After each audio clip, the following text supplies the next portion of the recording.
Good afternoon, everyone. Good afternoon, and welcome to the Aspen Opportunity Youth Incentive Fund Lunch Plenary. As I look around the room, I am so excited to see so many old friends and familiar faces, and at the same time, I look around and see so many new faces. If I have yet to meet you, I look forward to making your acquaintance while we are together for the next day and a half. My name is Monique Miles, and I'm the Deputy Director of the Aspen Forum for Community Solutions, and I'm the Director of the Opportunity Youth Incentive Fund. In a couple of minutes, we're going to kick off the lunch plenary session, but before we do that, I wanted to actually share some reflections from the morning plenary. I know I personally had the opportunity of hearing from different members across our network regarding how the comments particularly resonated with them this morning. And so what I wanted to do is actually begin by first thanking Karen Pittman for being here with us and for joining us. Yeah, let's give it up for Karen. She's been an incredible leader in the network, and probably most importantly to the field, was critical for establishing the whole positive youth development frame.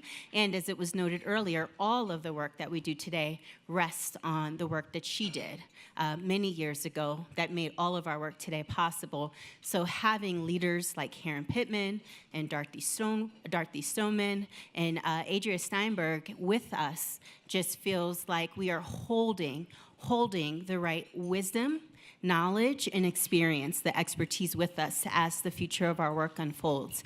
And for Karen specifically, what I wanted to say to you is that your message around the difference between redemptive anger and unredemptive anger really, really resonated.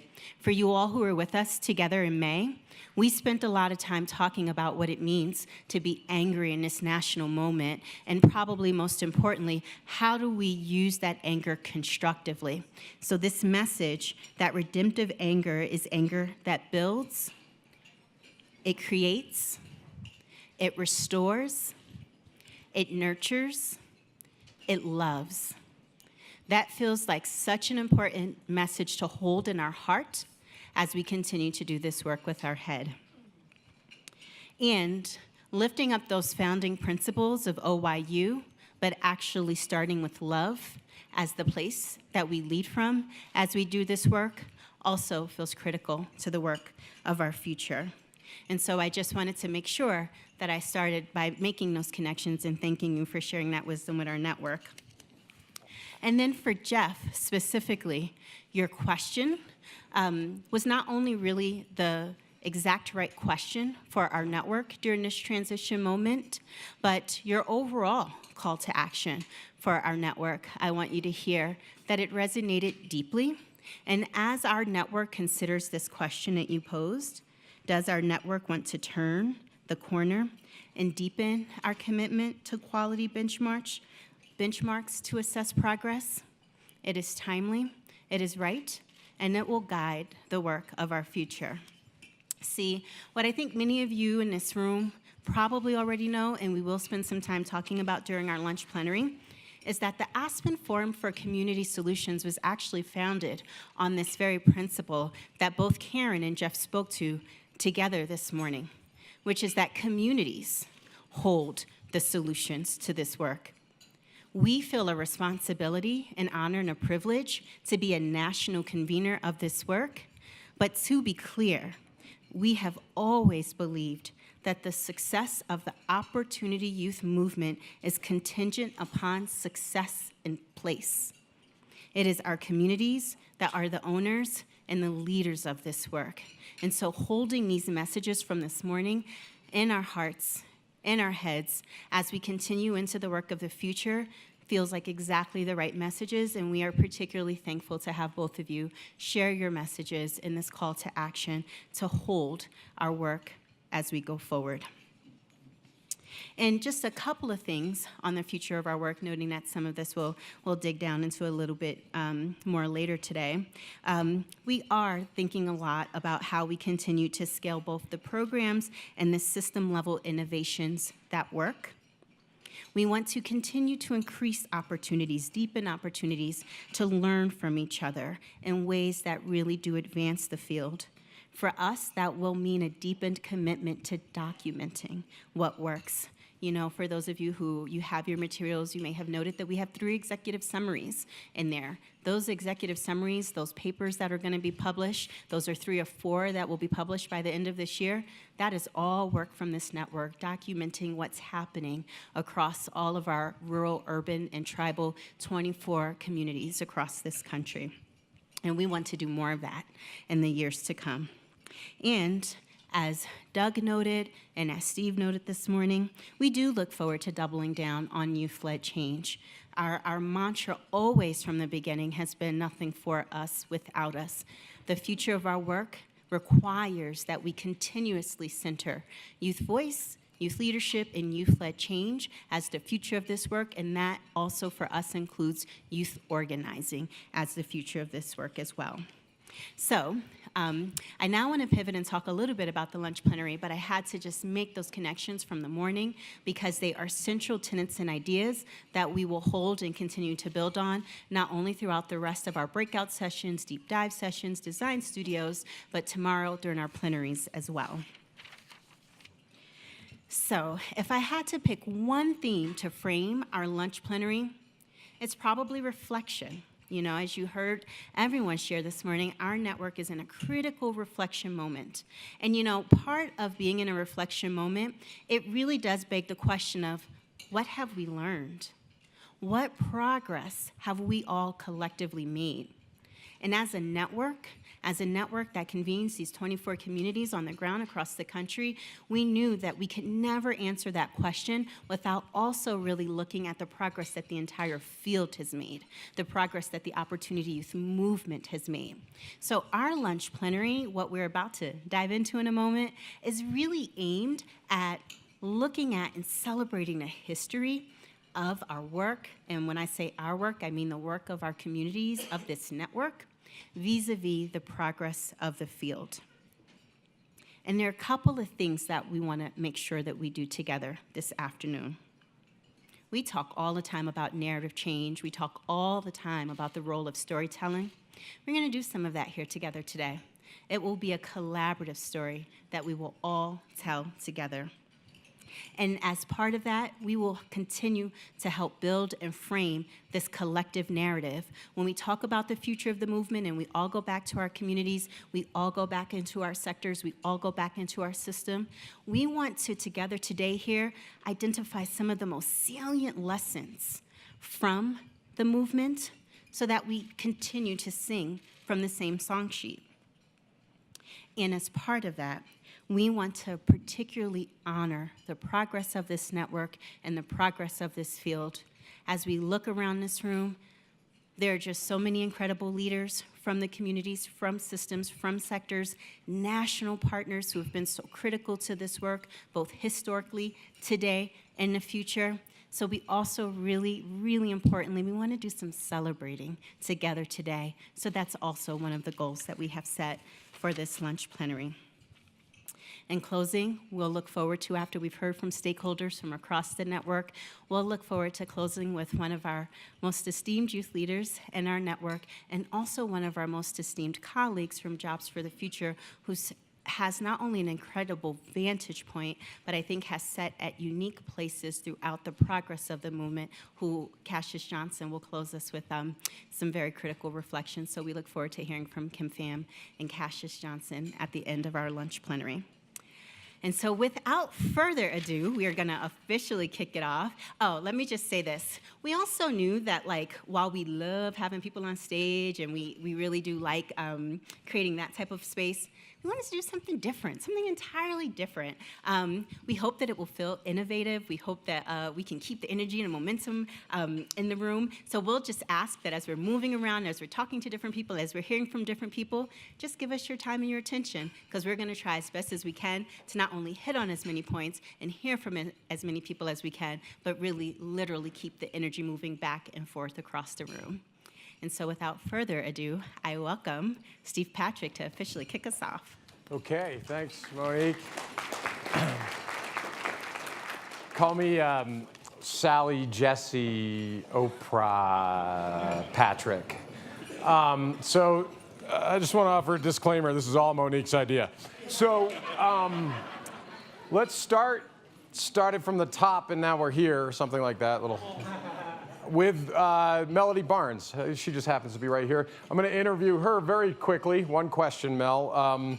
You were the head of domestic policy for President Obama, special advisor to the president. You championed the White House Council for Community Solutions before there was ever an Aspen Institute Forum for Community Solutions. Our work builds on that work.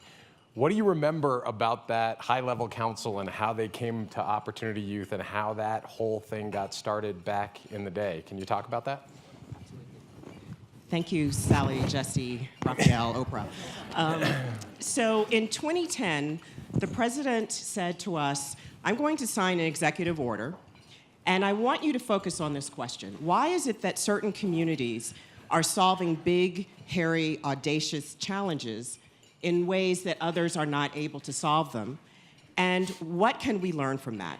So the executive order organized a council, and there's some members of the council in this room, bringing together nonprofit leaders and foundation leaders and business leaders and grassroots advocates to examine that question. And they decided that they also wanted to put this through the lens of one of the biggest missed opportunities, which was supporting and working with, at that time, they called them disconnected youth. And in doing that, they went to communities all over the country and analyzed what they were doing right, why they were getting it right, and what lessons we could learn from that. And one of the things that you and Monique asked me to reflect on were aha moments that came from that council's work.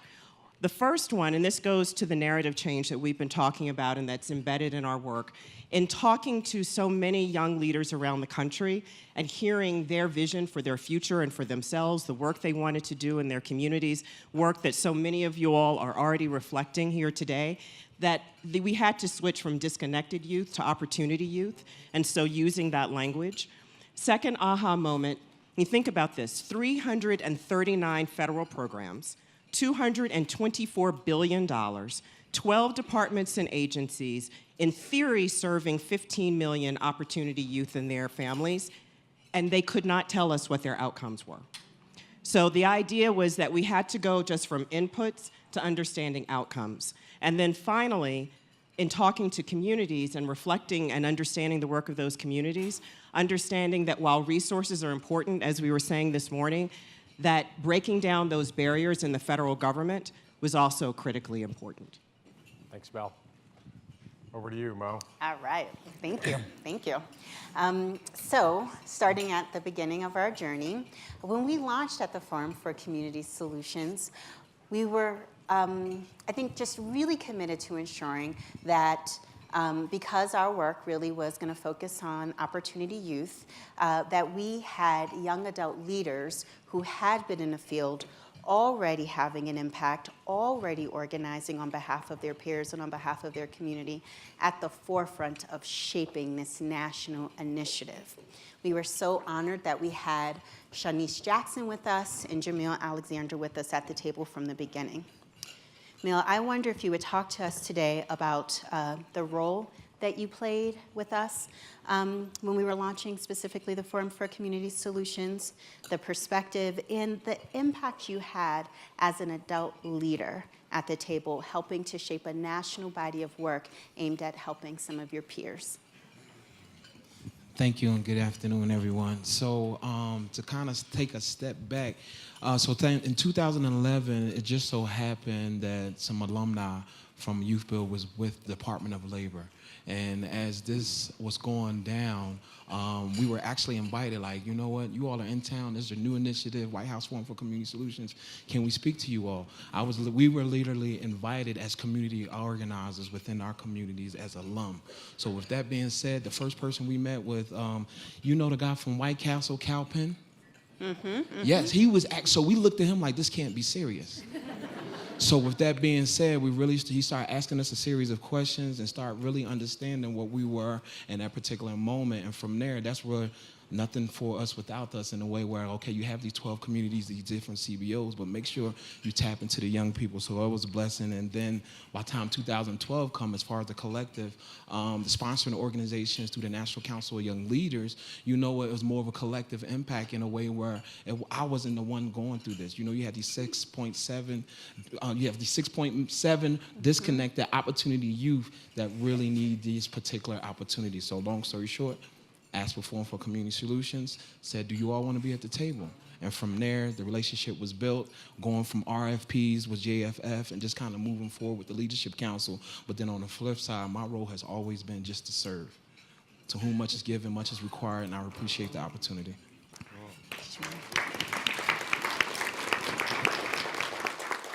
All right, Ray Colmenar, you joined up in 2012. You're from the California Endowment. You're a little bit of a quieter leverageaholic than the rest of us. But, there was this moment where we launched the OYIF and we had like $1.75 and a little bit of leftover jambalaya from a previous Aspen event. And you were one of the first place-based funders who jumped in. And, sometimes philanthropy gets too focused on my editorializing, on a very narrow set of goals. You found a way to make this work with TCE. You jumped in and you leveraged it. Can you just talk about that and about the communities in Cali? Thanks, Steve, and good afternoon, everybody. Again, I'm with the California Endowment, and we're a statewide health foundation that really cares, that has a broad view of health. But we hadn't been doing a lot of direct work around educational supports or employment supports for young people. So we felt like there was an opportunity with the Aspen initiative to figure out how we can partner with folks who can do the heavy lift in supporting young people to, attain greater economic and educational opportunity, because as a health foundation, that's not the area that we are really concentrating. So when we started with Aspen, we felt that that was the key strategic reason why we wanted to be at the table. A second one is because we're working in 14 communities in California, and 5 of them were the original in the original 21 sites as part of the Aspen Forum. So we thought it was important for us to be able to see if we can bring some of the resources and expertise from other communities around the country to work in partnership with California, and then maybe to share some of the lessons we're learning in the work that we're doing. I know one of the questions you were going to ask me is around how do we leverage the work in California for, because there's 5 sites, for something greater than just individual outcomes. And I know the California sites are here. They're still figuring out how to really do that in real time. But one thing that we've said that we wanted to do is not think about the OYF sites in isolation. We are funding other health advocates and community advocates and organizers in 14 communities around the state. We know other colleague funders are investing in infrastructure. So what we wanted to do is figure out how can the OYF network be in alignment with all the other advocates that are pushing on health access or criminal justice reform, all those issues that touch the lives of young people, so that in California, it's not just the 5 sites building that movement, but they're part of a whole ecosystem of work happening in the state. Thanks, Ray. A little philanthro bargain. Ray TCE put in enough money to re-grant to 1 community, 5 of their communities got in. That's, I think we should be talking about adding a 0 to our next grant, Ray. All right, thank you, Ray. Back to you, Mo. Thanks, Steve. All right, so now we want to talk a little bit about when we were designing the Opportunity Youth Incentive Fund very specifically, and we were thinking about the RFP and design process. As many of you in the room know, we have always, from the very beginning of this work, partnered closely with Jobs for the Future, Lily Allen and her team. And that work has helped us not only launch the Opportunity Youth Incentive Fund, but all of the subsequent initiatives that have been layered in since that initial investment in communities.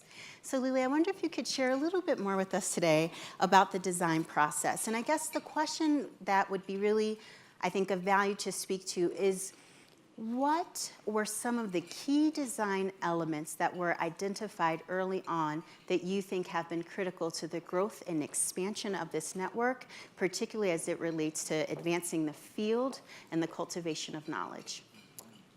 Okay, so thinking back on that period, when was it, 4 or 5 years ago, design and launch is always a really exciting moment. I want to step back a little bit and talk about what it was like to learn about the level of work that was happening around the country, around this population.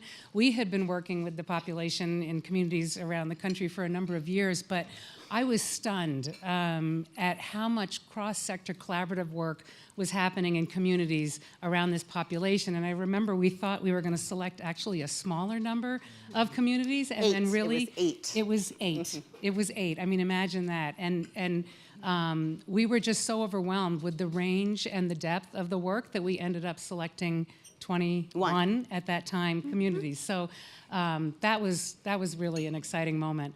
Writing the RFP, I know some of you around the room, you cursed us when we got the RFP because it was very extensive. I just went to a session on how employers are learning to have simpler applications. Well, we didn't go to that workshop. But I think one of the best things that we did was we came up with the 5-part framework that was really designed to provide some guideposts around which the work could happen, but allow for some flexibility around how the innovation happens on the ground. And looking back now, I'm actually kind of amazed at the sort of holding power of the 5-part framework. It was the framework for the RFP. It was the framework for the asset mapping that we did when we came out to each community to help you get launched. Then it was the framework for the convenings. We've been writing about it. So I think that was a really, that was a smart move looking back in putting this together. Thank you for that. I'm just going to tie that also to the morning plenary, right? Because one of the things Karen said this morning was, you do have to start someplace with the framework, but it's really important then that you allow communities to self-organize as they continue to discover what the work is. So I just want to tie in that connection and through line, because I do think in the evolution of our network, providing a framework while the details continuously fill in, that not only has led to additional investments, but also innovations, as we have been able to partner with communities over time, just feels critical. And I just felt really compelled to tie that back to some of the comments Karen made this morning. So thank you. Great. Before I go over to Patrice, I want to give Janine Balfour a shout out, because this is one of those untold stories in the OYIF, but really at a very early stage in our development, when we still only had about $1.75 and some leftover jambalaya, Janine had a conversation with us where basically, it's a tough approach when you're in philanthropy. You have to manage up and make grants. So here's this unknown thing, no other supporters, and we wanted to make multi-year commitments. We know that's good philanthropy, so we knew we wanted to fund every site for 3 to 4 years. And Janine was navigating internally. I hope you don't mind sharing this. And basically, we had this conversation about risk in philanthropy. And my point was, Janine, if you give us a 1-year grant, that pushes the risk out to the community, right? The risk taker ought to be the philanthropy. It ought to be the foundation that says, oh, damn, we took a risk and we spent too much money in year 2, but we committed to a multi-year process. And in that back and forth, Janine said, okay, and went to bat. And that was actually really our first multi-year investment. You probably don't know that. I was probably pretending we had like 3 others at the time. And that was a major turning point. And then at the same time, Hilton's sort of place-based and national as a partner.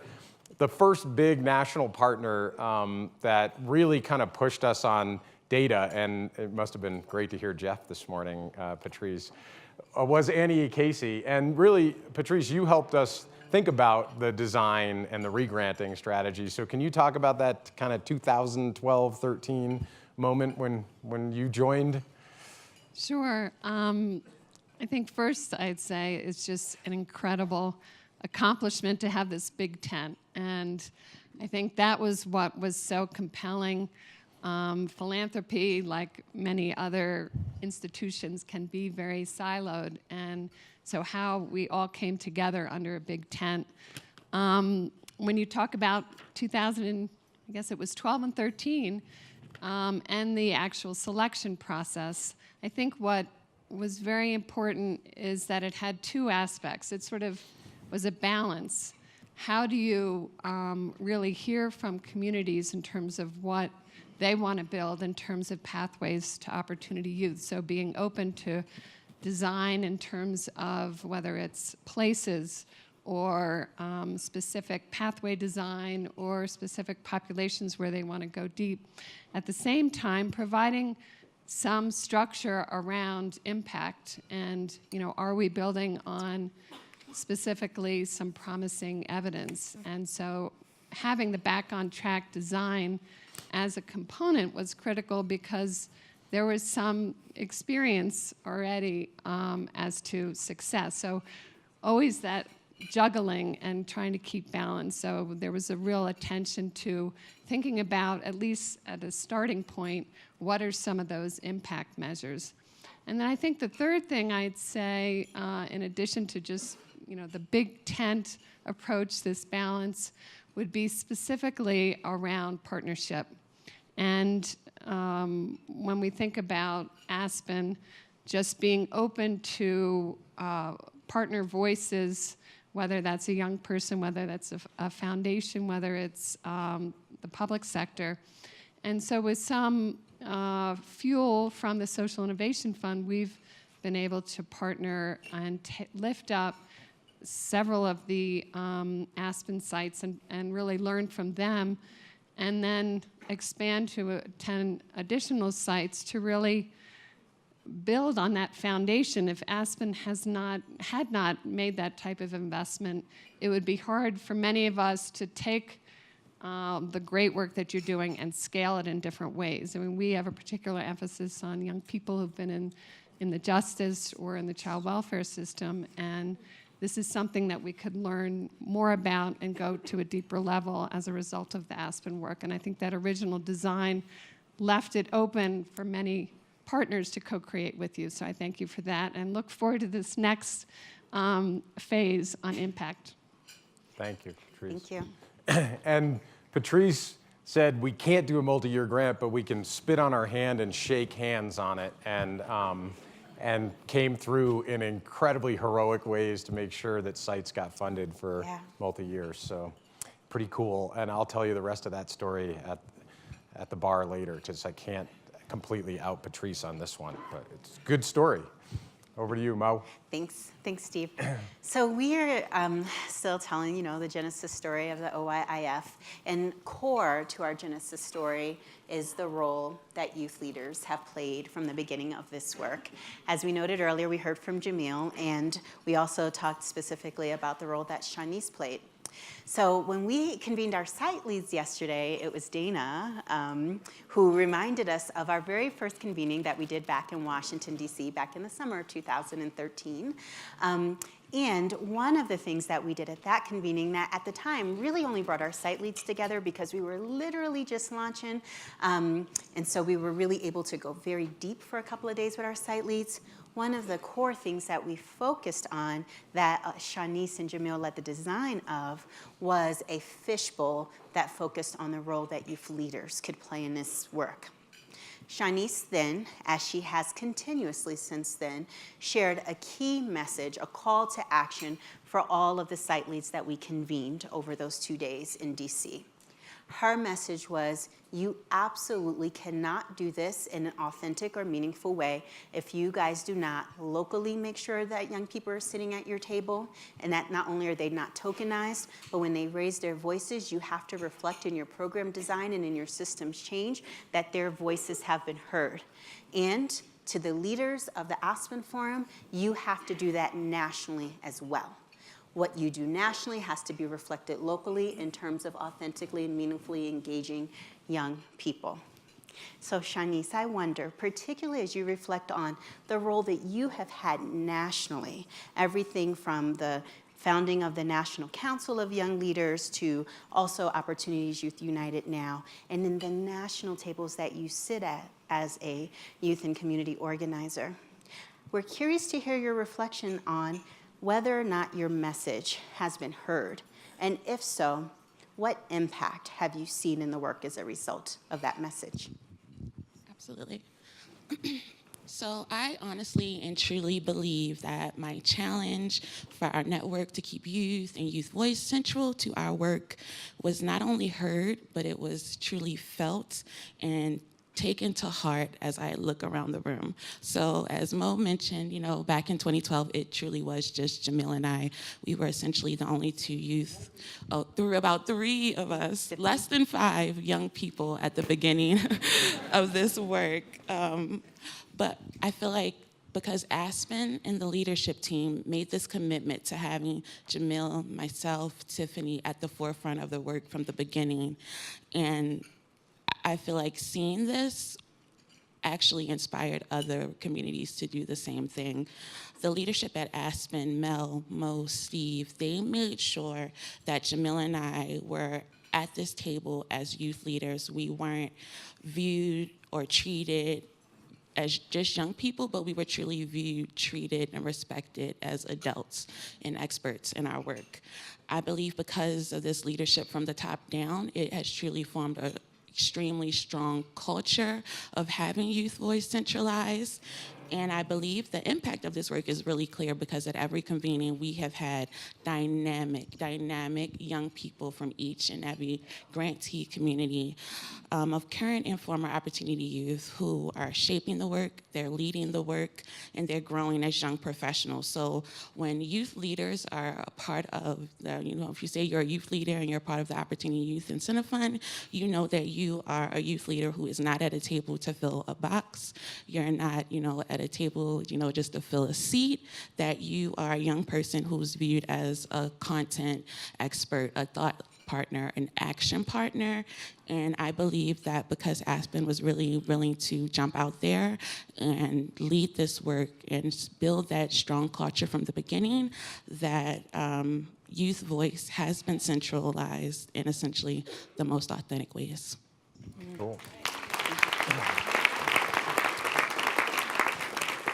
Steve, can I quickly, the only thing I want to say is that none of that work happened in a vacuum, right? So there was the work that was happening within our network, and then we've always been so fortunate that we can partner with leaders like Dorothy Stoneman, and so many of the other youth leaders from the National Council of Young Leaders that is also involved into Opportunities Youth United. So it's worth noting, and we'll continue to hear more about this, that also nationally, all of that youth organizing voice at the national level was continuing to deepen at the same time as well. So that when we come together, and I know Steve talked about this morning, particularly as we look toward the future of the work, being able to more deeply connect that work nationally, and then also importantly, locally on the ground is really important. And I just had to make sure that we gave a shout out to the National Council of Young Leaders, to Dorothy Stoneman, to Opportunities Youth United, because all of that work was taking place at the same time. Great. Let's now in the timeline. Now we've got the money, so give it away now, or let's go way down to Mississippi, to quote the Mavis Staples classic song, and ask Justin to talk a little bit about what it meant for you guys in Greenville to be a planning grantee. What that looks like. Take us to another rural community, maybe one with just a few less resources than Aspen, Colorado. Tell us about the experience of that kind of planning grant year, and then how that sort of flowed into the implementation grant, would you? Thank you. Sure. So at the time in the state of Mississippi, we saw several efforts going towards young adult. We had a national fund site. We had Aspen coming to the table. Annie Casey was doing some young adult work, as was Jim Casey. The planning grant was really instrumental to our efforts because, as you can imagine, in rural, sometimes we're not concentrated and the conversations don't always happen so organically due to distance. It gave us the space to really sit down and think about what partners needed to come to the tables, what resources were needed, and to really be intentional about who we brought in to make meaningful impact towards Opportunity Youth. It also gave us the time to really think through some of the pathways for Opportunity Youth. Extremely disconnected in the Mississippi Delta, and that gave us the space to really look at what systems needed to be changed for us to really move forward. Moving into implementation for us, I think, was a little bit easier because we had the planning grant. And I think ultimately with us, it really was beneficial to have this kind of cohort. A lot of the innovation was happening in urban sites around the country at the time, and having those influx of new ideas into rural was really imperative to the work. But also the fact that Aspen was intentional about creating community within community and having a rural cohort so that we could, in fact, jive off of Maine and Del Norte, and also the Hopi was really helpful to us during the planning process, but also when we began to implement. Great, thanks. Let's pass that over to Shakima, and we'll go from rural to urban real fast. And Philly, so a couple things. You mentioned that some of the innovation was already happening in urban spaces. I remember the first time I met Melody, we talked about how we were not going to build a national network that was just urban. And so, and we didn't raise enough resources for rural and tribal communities, but we'll get there in terms of growing the network. But there were some communities that were rocking this already, and that was our goal. Like, we were very clear. We wanted to find great rocking communities and take credit for their work. I mean, that was that's what intermediaries do. And so, there were some places of great conversation with Boston early on where Neil, everybody knows Neil, said, oh yeah, great, so glad you're gonna give us a grant. This is what we've been doing for the last decade, and this is exactly how you fit. So this is what we're gonna do with your money. And that was an extraordinary moment. It was the right moment. It wasn't us telling him what to do, it was him telling us what to do. Shakima, you were in a similar place at PYN, Philly Youth Network, done some stellar work over the years. But tell us about what happened when we started connecting, and if anything happened, and are we taking too much credit for your work? You go. Absolutely not. We'll take all friends. So thank you so much for the generous compliments. I think that when I reflect on the 10 years that led to the 13 percentage point increase in our high school graduation rate, I am really, really ecstatic to share some of the things that this particular investment allowed us to do. First thing is that it gave us space and authority to lead with youth voice and youth need locally. And that was really important. You have a lot of players at the table. Everybody thinks that the thing that they're doing is the best thing, but this gave us some legitimacy locally. It gave validity, value, and resources to the work of the backbone. As much progress as we make, it does not happen by magic. It happens by very intentional relationships, and that was really important. It also allowed us to define some specific levers of change. Building capacity for data and evaluation. We put someone in the school district to help us measure change on a real-time basis. That had been unheard of, but we framed that in the form of partnership and help. It allowed us to expand the number and type of options that led to secondary credentials. So we had one way to get to a high school diploma, and then after this investment, we had a multiple pathways to graduation system where we have just as many options as we do young people, so that we have much more likeliness for success.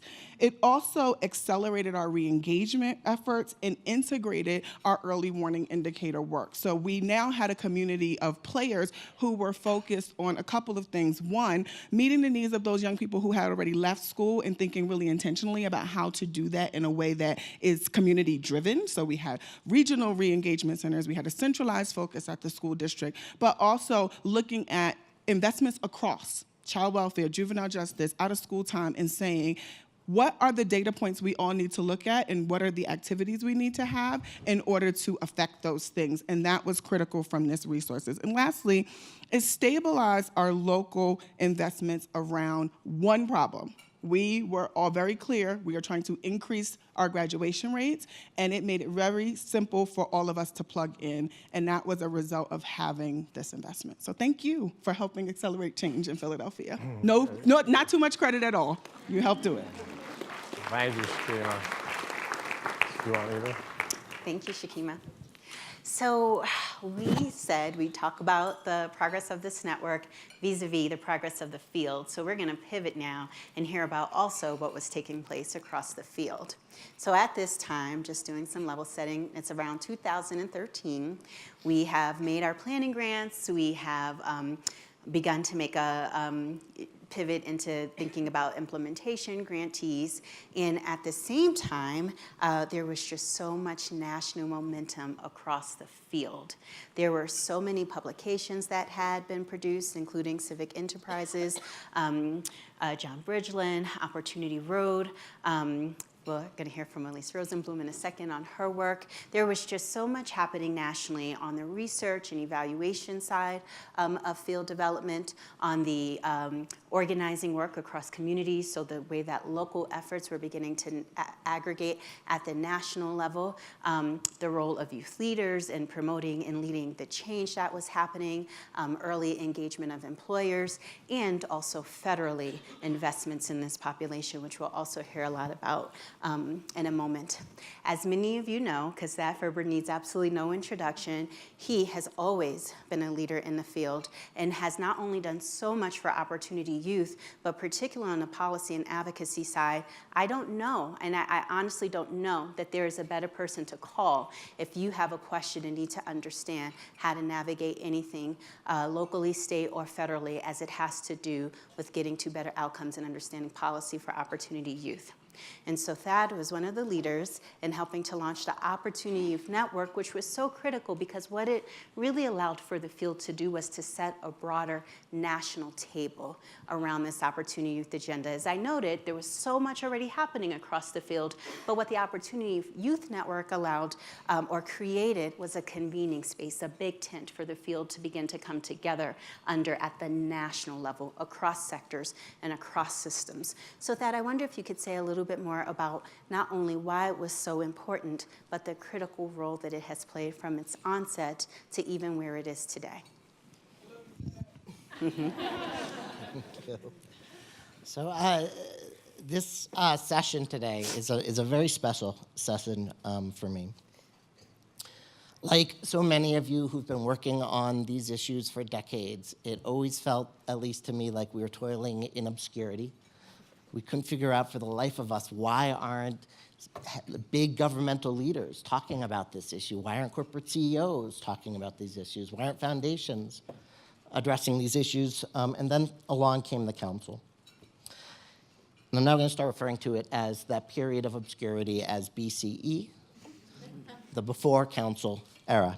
Because all of a sudden, here comes this council, and you have the CEO of the Gates Foundation talking about disconnected youth. You have corporate CEOs talking about disconnected youth. You have John Bon Jovi talking about disconnected youth. And as most government councils are set up, they release their final report and recommendations, and then they disband, which creates a bit of a vacuum for who's going to take those recommendations and push them forward. And it was a really extraordinary set of recommendations. If you go back to them, it's actually impressive how many of them have borne fruit. They called for what has now become the Aspen Forum. They called for what has now become Opportunity Youth United. They called for what has now become Opportunity Youth Network, and they called for what is now called the Performance Partnership Pilots in terms of aligning policies. So what do we do as a field? We have this amazing high water mark, and we're desperate to ride this wave as long as we can. And so a group of organizations came together and said, what are we going to do to really keep this work moving forward? I give a tremendous amount of credit to Aspen, among others, but Aspen really setting the tone for collaboration throughout. And I think even this session, yes, let's applaud. Even the way they structured this session, right? It's not about them, it's about shining a light on all the different organizations and the way that Forum for Youth Investment staff, Jobs for Future staff, Equal Measure staff, Aspen staff, all just kind of feel like we're one big collective team, really comes, I think, from your style and leadership, and I really appreciate that. So we decided as a group to create the Opportunity Youth Network, and as collaborative to the core, we said, let's jointly staff it. Let's not even have one organization staff it. And so the Forum for Youth Investment, the Aspen Forum, and GAP all work together to actually staff and drive this forward. So what did we decide to do together as a network? We decided our first decision was to hold ourselves collectively accountable as a field for a population level goal. And you heard Jeff talking about the importance of that this morning. So we put out an ambitious, every 5 years, there should be 1 million less opportunity youth in their country than there was before. And we knew it was ambitious, but we thought it was important to put that out there. And so by keeping us focused on that goal, we could all be doing fantastic work individually, but if the number of opportunity youth in the country are going up instead of down, we all need to think about new strategies to get where we need to go. All right, so then how do we get there as a network? We decided we needed to stay focused on scale. You have the Aspen communities doing this amazing work of best practices and learning from communities, but you can't get to 1 million less disconnected youth without affecting every community in the country, even those who aren't blessed to be in an opportunity like this. We decided we needed to document and share best practices in partnership with Aspen. You should have on your table an Opportunity Youth Playbook that came from talking to all of you and corporations and government about how do you address these issues. Again, in the spirit of alignment, this is focused also on the intersection with boys and young men of color, because we knew we didn't need an Opportunity Youth movement and a boys and young men of color movement when there's a lot of overlap, so we wanted to bring those things together. There's also some extras in the back as well. Next, we figured out very quickly that to get 1 million opportunity youth, no one system or sector can do that alone. And so really building on the White House Council's Community Solutions legacy, we baked in from the start, this has to be a place that brings together companies, government, nonprofits, foundations, and most importantly, young people themselves. I'll say a little bit more on that. Last point, because we really figured out very early, baked in, we had to bake this in as young people and adults working together at the hip. There's one area where we learned the White House Council for Community Solutions didn't know originally that they were going to focus on young people, so they didn't have any young people on the council. And it was actually one of the first experiences we did with them where they said, can you help us get youth voice into this process? We wanted to do it at scale. We created an entire Opportunity Youth Challenge where young people across the country got to submit their ideas to the council, and the young people got to vote for their favorites. And the winner, as it turns out, is Ryan Dalton, who's somewhere in this room, who has now become part of the Opportunity Youth United. And then lastly, as Monique said, we really had to focus on public policy, which affects every place in the country. We have to do it in all levels, city, county, state, tribal, federal. And so we've really been bringing together those cross-sector solutions for that, and you'll be hearing pretty soon, I think, from Dorothy about the latest effort we're doing at the federal level, which is just one piece of the policy puzzle, but it's an important piece, and it's really capitalizing on everything Opportunity Youth Network was set up to do. Thank you, Pat. No, Want me to? full transparency, even Debbie highlighted where I'm supposed to talk, and I took us off course, and so Monique and I are now introducing people neither of us prepared to introduce because I took us off course. So you do LaShawn, and then we'll get back on track. All right. Who is LaShawn again? I forget. LaShawn needs no introduction. So we're going to continue to keep the spotlight at the national level, what was happening across the field. It's already come up several times, Opportunity Youth United and a critical role that they played very early on in helping to define and lead the field, and certainly as we look to the future of the moment and youth-led change. So we want to hear from you, LaShawn, and really specifically what we are hoping that you can do is talk to us about the founding of the National Council of Young Leaders. We want to hear about the work, its mission, and its vision. And, we were fortunate this morning that we did hear Karen share very specifically the call to action, the policy recommendations that have put out for the National Council of Young Leaders. But as we all continue to understand the critical importance of youth-led change, and while I don't want to necessarily hold a dichotomous frame of youth and adult partnerships, but the way that we come together, really, I'd say, with a multi-generational approach to comprehensive community change. If you could just share with us, particularly the role that the National Council of Young Leaders and OYU continuously play in a future vision of that work, we'd love to hear more from you. I'm not sure if this is working. So first off, Opportunity Youth United is a national grassroots movement of opportunity youth and their adult allies. Our mission is to reconnect 1 million young people a year until every young person in this country is offered opportunities to college, career, and leadership, and more. So as Monique mentioned, we started off as a council that came together and put together a set of policy recommendations, which Karen Pittman referenced earlier and Jamil referenced. And it just was a matter of young people getting together, sharing their mutual experiences and their shared struggles, and just figuring out like what it will take to cross that path. So we use that expertise, create this set of policy recommendations, and use that one as a roadmap for our journey ahead and how we mobilize and interact with our communities, but also use it as a way to communicate our vision to decision makers.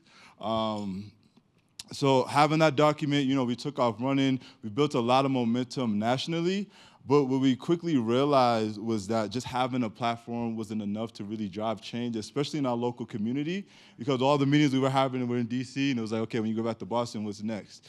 So at that moment, we realized we had to get on the ground, and we had to build this movement and have young people at the center of that. So I was happy. With that said, we are building our base and we're moving forward, and we're reconnecting young people, one young person at a time and one community at a time. And our local organizing is happening through our community action teams.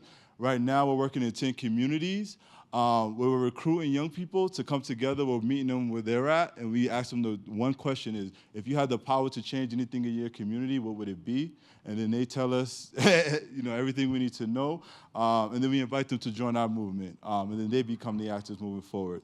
But when we bring their adult allies to the table, they work collectively to, one, analyze and educate the community on the state of opportunity youth, meaning we know there's 6 however million, but how many are in this particular community and how much is being invested locally and from the state to reconnect these young people, and if there's a gap, let's figure out how we can collectively fill that gap, and that's community-based organizations, young people's funders, corporations, all coming to the table at the local level. Secondly, training young people to be leaders in their own lives and in their communities, to lead, to mobilize their peers, and also to show up and be leaders in spaces across sectors too, because we want young people running for office. We also want leaders in philanthropy. We want leaders running corporations, so we're not just focused on getting our folks into office. Third, we're trying to build the political power of our young people in the communities that they come from through targeted voter registration. Again, get the attention of the key decision makers to start talking about whatever issues they care about. The issues vary community by community, but regardless of what they are, when these young people build their visibility and their political power, people are going to listen to them. And lastly, I just want to say that we're essentially trying to give these young people an outlet to channel their redemptive anger, so to say. I'm really glad that Karen went there, because the young people in our community are angry, rightfully so, and they're frustrated, and it's our job to educate them and channel that energy in a way that will really move things and bring change into the communities that they live in. So that's all I got for now. Thank you, guys. Thank you, Sean.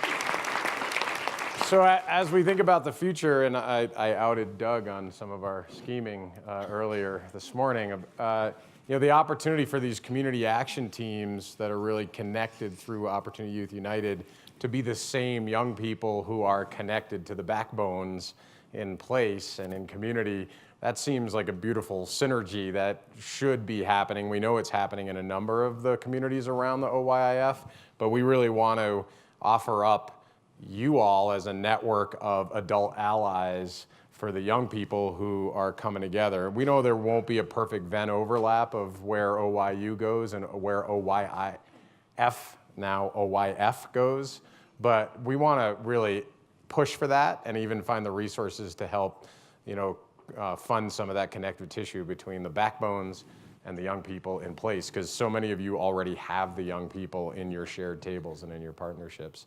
So, the movement continues to grow. If you follow the timeline, now young people are ignited, and, Dorothy's playing the flute and Pied Pipering, and LaShawn's drumming, and Jamil is, I don't know what dancing? Jamil's dancing.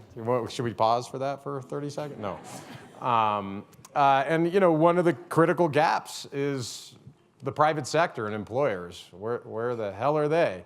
Enter Elise Rosenblum, who somehow conjured up Grads of Life. I remember the whole and by the way, the ad council requires how much match? And I was like, yeah, good luck with that. But we now have all these mechanisms for employer engagement that, and we'll talk about 100,000 opportunities later, but it really kind of, the beginning of the conversation with companies and with employers in the private sector, really in this OY movement, kind of a lot of it starts with Elise. And so want to ask you to talk a little bit about Grads of Life, and then we'll have a pause at the end of that and share some of the latest from Grads of Life. So Elise, thank you.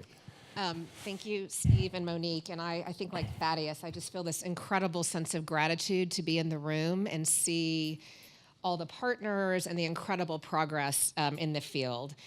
So Grads of Life really grew out of a key question and a key belief. And the key question was, how can you leverage the power of the private sector to push on an important social issue?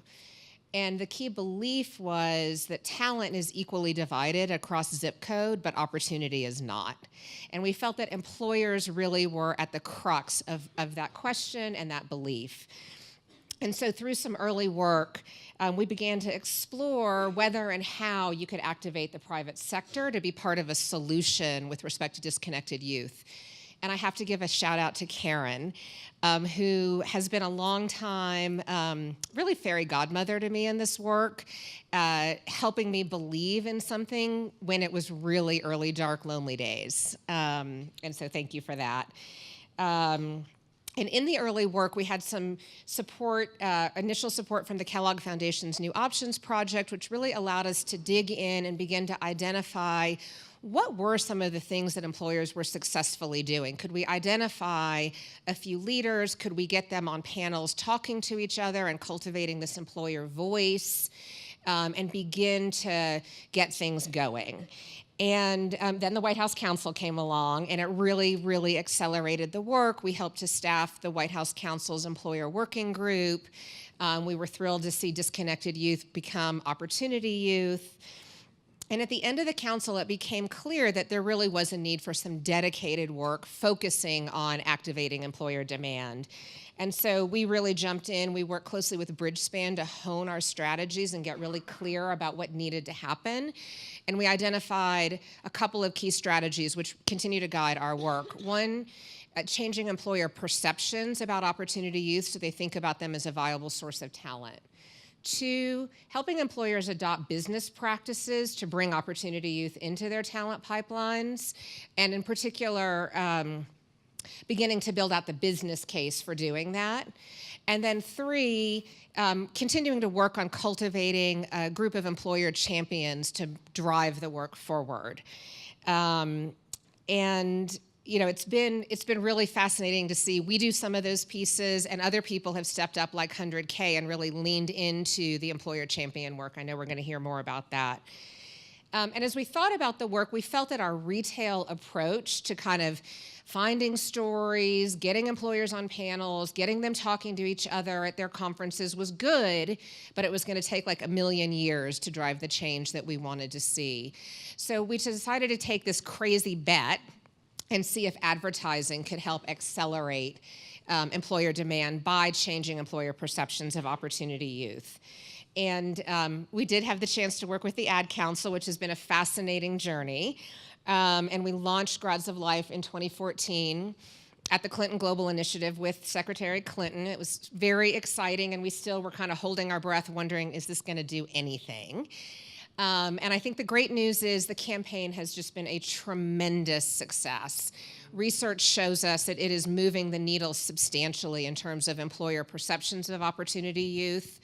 And I think even more importantly, moving the needle on the number of employers who want to take action and change their hiring practices to bring young people into the workplace.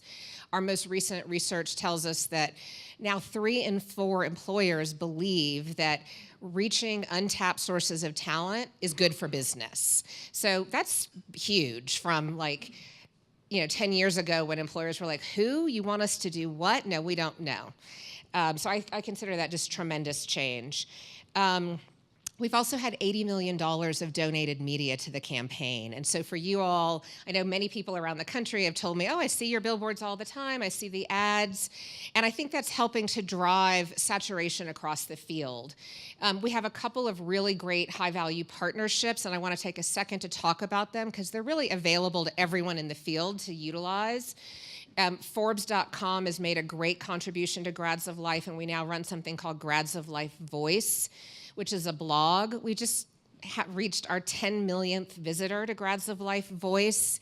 It's a place for young people, employers, providers, and other thought leaders to really share messages with the private sector to get them to change how they think and what they do. So I invite you to leverage that asset.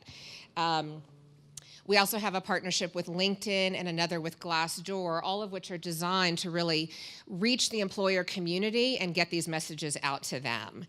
So now I am going to pause, and I'm super excited to share with folks one of our new assets that we love, which is called the 7-second resume. So we're going to roll that.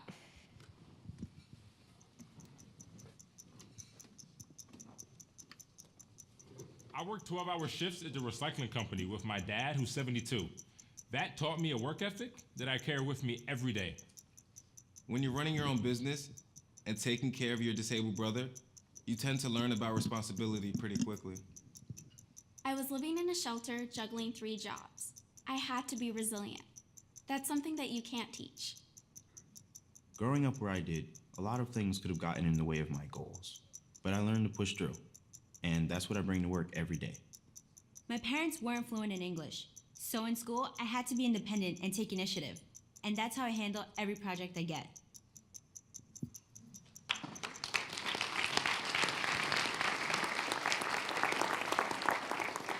So there have been a lot of high moments in the last, 10 years in this work, but I think the 7-second resumes for me is probably the thing I'm most proud of so far. And I think I'm really proud of it because I think it's going to be an incredible asset in changing employer perceptions of young people and getting them to look beyond the resume and use other vehicles to find and assess talent. But what makes me really excited and proud about it is it's sort of full circle in terms of youth voice. And we finally found a way in Grads of Life to incorporate youth voice in a way it's going to help us move our demand strategy forward, but really importantly, I think is an incredible asset or an incredible vehicle to get young people into that asset-based mindset. And I just offer it up to everyone in the room who's working with young adults. Please use the 7-second resumes. We've built a toolkit to make it easy for you to help young adults that you work with produce their own 7-second resumes. Toy from my team is going to be working with the young adults here this week to build their 7-second resumes, and we'll have a workshop tomorrow for anyone who wants to learn more about how to do that. So this is for the field. The last thing I wanted to just remark on is kind of looking to the future. Where is the work around the demand strategy going? And I think the great news about the growing employer demand is that it's creating space for many, many organizations to step in and work with employers. And we're seeing that. McKinsey's Generation Initiatives, FSG's Impact Hiring Labs are doing that work. Leaders Up is doing that work. 100K is doing that work. And so it's really incredible to see so many partners stepping in and helping employers drive change in their hiring practices. We're doing a bunch of that work at Grads of Life. We've gone much deeper on our practice change work. And what we're really focused on is how you do this at scale. We've decided to do our work in pretty close partnership with the National Network for Business and Industry and their industry associations, because we think that's going to be a vehicle for us to build pilots with employers, glean learnings, codify what works, and build products to drive broader change through the sector. So we're really excited about that work. We're just about to announce a partnership with the American Hospitality and Lodging Association that will run pilots in 5 communities, large-scale pilots, in many of the OYIF communities. So that is exciting, and we think will help us get to scale. And I think I just want to close by saying, people in the room know that I am super passionate about this work, and it's just incredibly gratifying to see the demand side strategy really take off and have so many capable leaders leaning into this work and helping to drive it forward. There are a lot of employers out there and a lot of opportunity youth that need the opportunity, so it's incredible to see. Thanks. Yeah, and as we transition, thank you, Elise. I'm really glad you mentioned all these other partners that are in the space and following you on the blazing trail. And I want to ask Nicole Trimble to just stand up and wave so people know she's here from the FSG Innovation Labs. So incredible. It's really important. Everybody knows my favorite Snoop Dogg video is the one where it's Snoop Dogg needs a jobby job. You know that one. And it's really important for a young person to get a jobby job, but we also have to focus on systems change inside those companies. We have to focus on really understanding retention strategies. And there are networks like Nicole's, and if you're an employer in this space, talk to her, talk to Elise about some of this deeper work. We need rapid attachment strategies plus deep innovation, and it's really exciting to see all of that taken off back, from when Grads of Life was just a tiny idea to now lots of really innovative stuff happening in the space. And Toy, I don't want to put you on the spot, but could you just wave to the network so that she is here working on 7-second resumes? So if you've not had a chance yet to connect with her, please do so. So we're going to pivot now back. We have gotten to hear from incredible leaders across the field and the work that they have done to help really spur progress. We want to take it back now to the network, and we really want to hear from our community leaders. The time now, just to ground you all, is 2014. We have pivoted from planning grants to multi-year implementation grants. As we noted earlier, we had this commitment to our rural and tribal communities in addition to urban places as well. What we noted very early on, though, particularly for communities that may have been newer to this work, was that early win, bringing your collaborative partners together and focusing on those early wins to really engender and deepen buy-in, but also set the trailblazing path for the work ahead was really important. So we're going to go around the room and hear from a couple of our community leaders about what some of those early wins look like and how they were so critical to some of the work that they're able to do at this stage today. And we are going to start with Kathy. Great. Hi, I'm from Del Norte. I'm another rural site. I say that because after we talk about 100,000s, you need to understand we don't use nearly so many zeros when we talk about our communities, but every young person really counts because you see them on the street and they're our next leaders. So I wanted to talk about OYIF, and it gave us the opportunity to focus on this population of young people and put somebody at the hub who could help think about resources, systems, and partners and help reconnect and recombine those in new ways, because we were very cognizant of the fact that we did not want to create another programmatic mouth to feed. We just didn't have enough resources to think about that. So I wanted to talk to you about a set of successes that all happened during our Youth Training Academy, which we created early on as a call to action and a re-engagement strategy for the opportunity youth in our region. And there are 3 successes I want to talk about.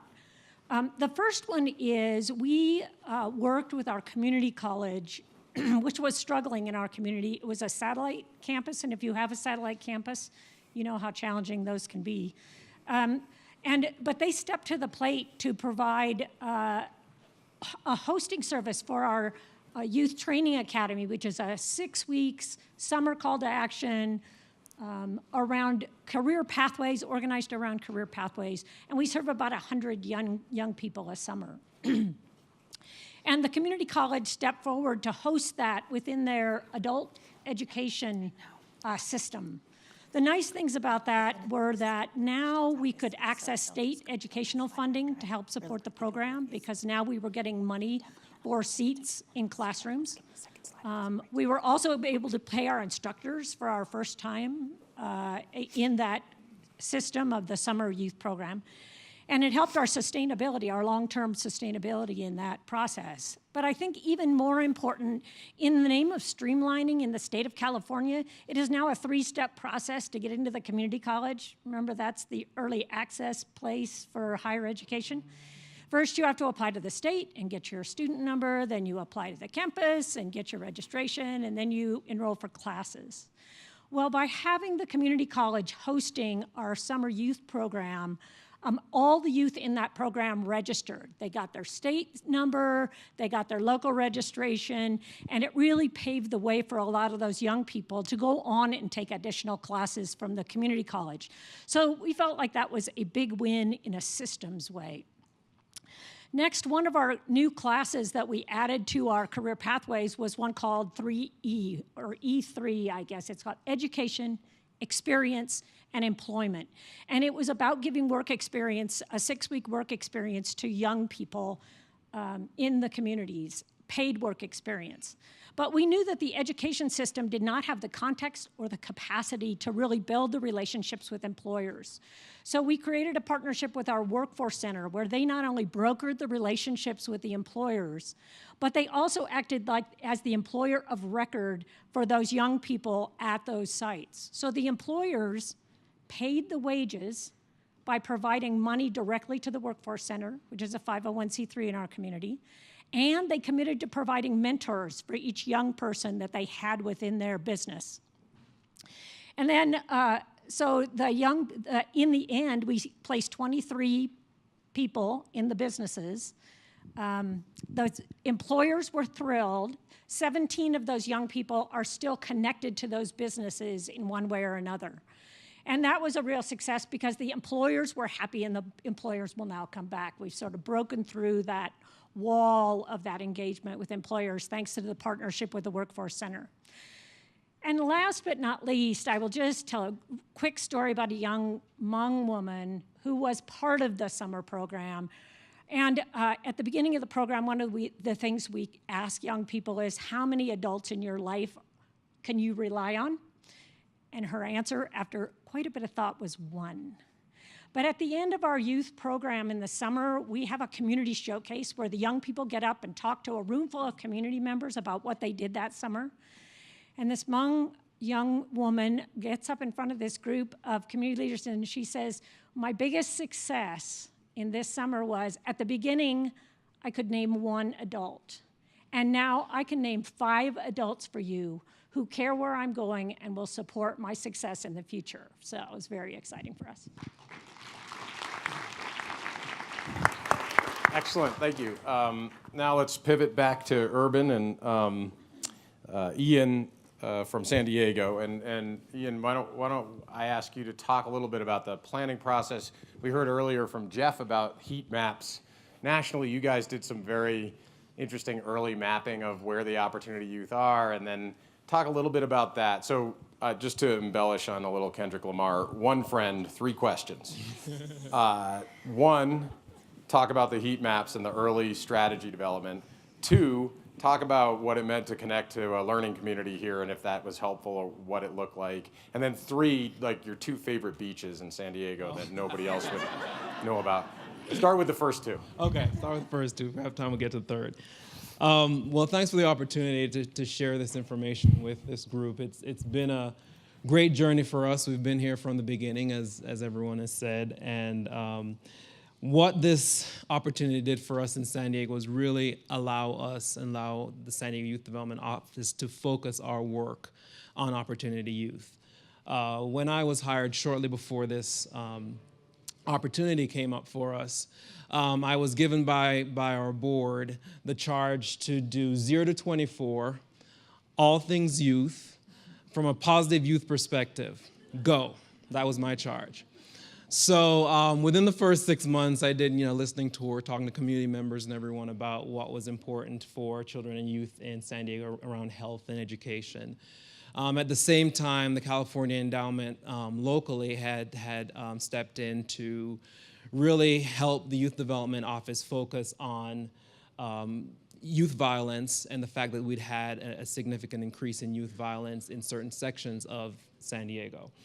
And so this opportunity really allowed us to focus the work on Opportunity Youth, 16 to 24. At that time, no one else was using the term Opportunity Youth in San Diego, so we had to do some education around what Opportunity Youth meant.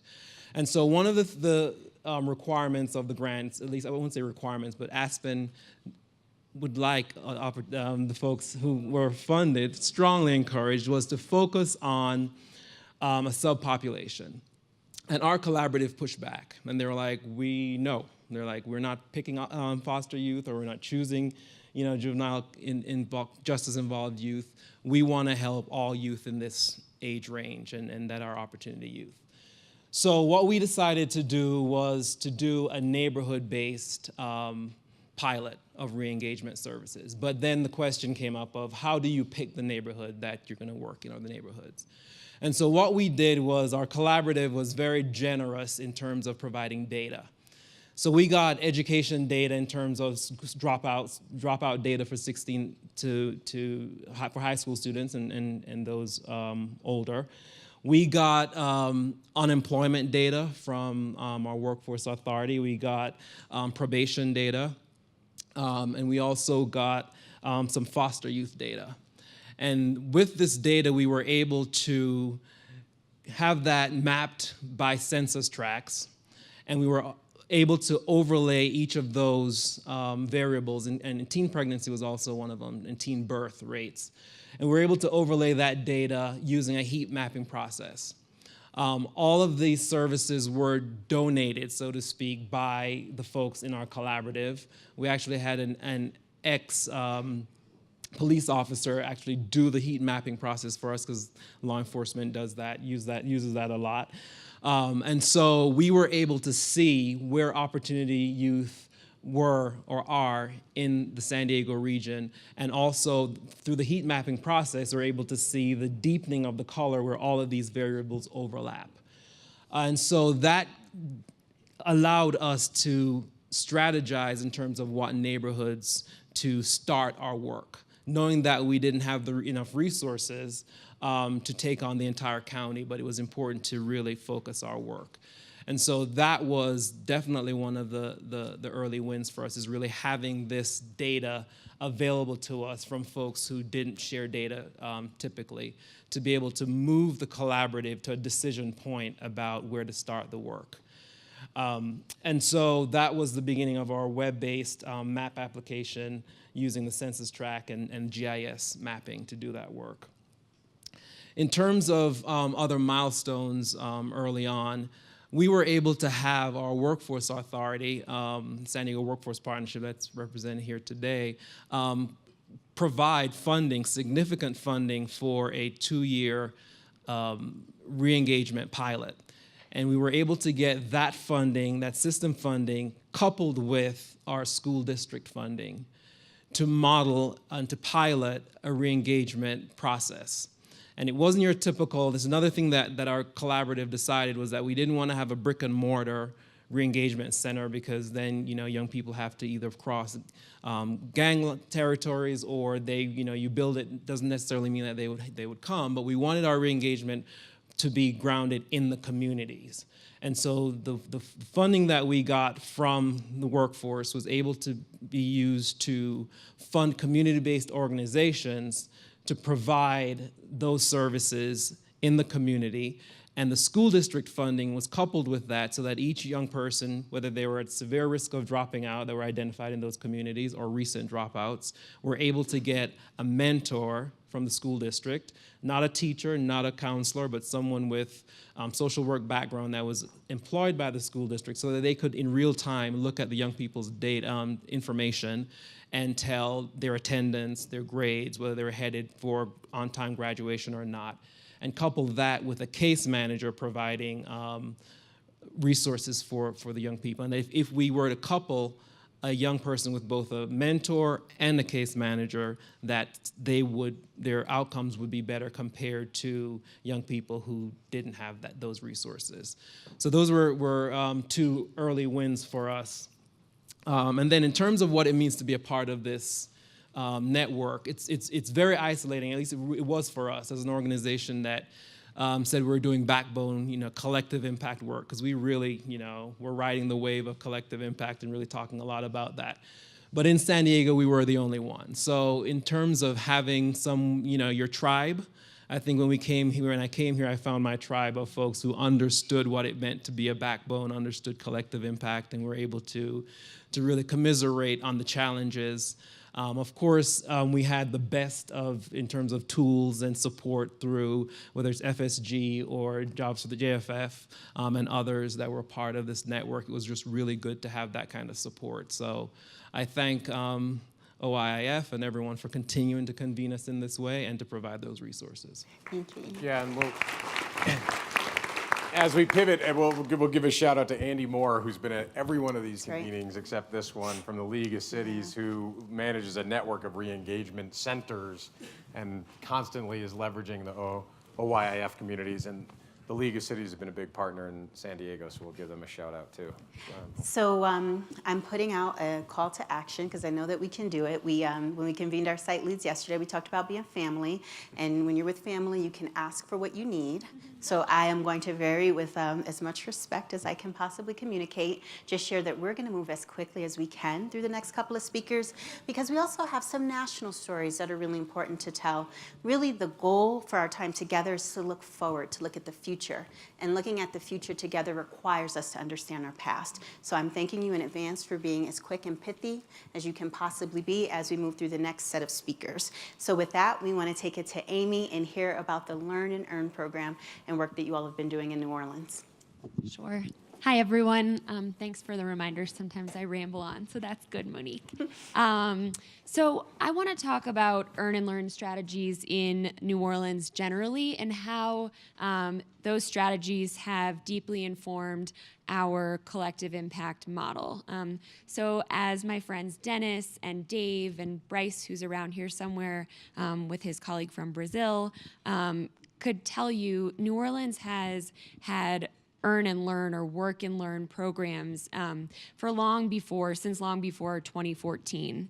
And I think what's been so powerful is that those programs they know our community so well. They know that we need to think about learning broadly and define it broadly. So hands-on learning, relevant learning, we need rapid attachment strategies.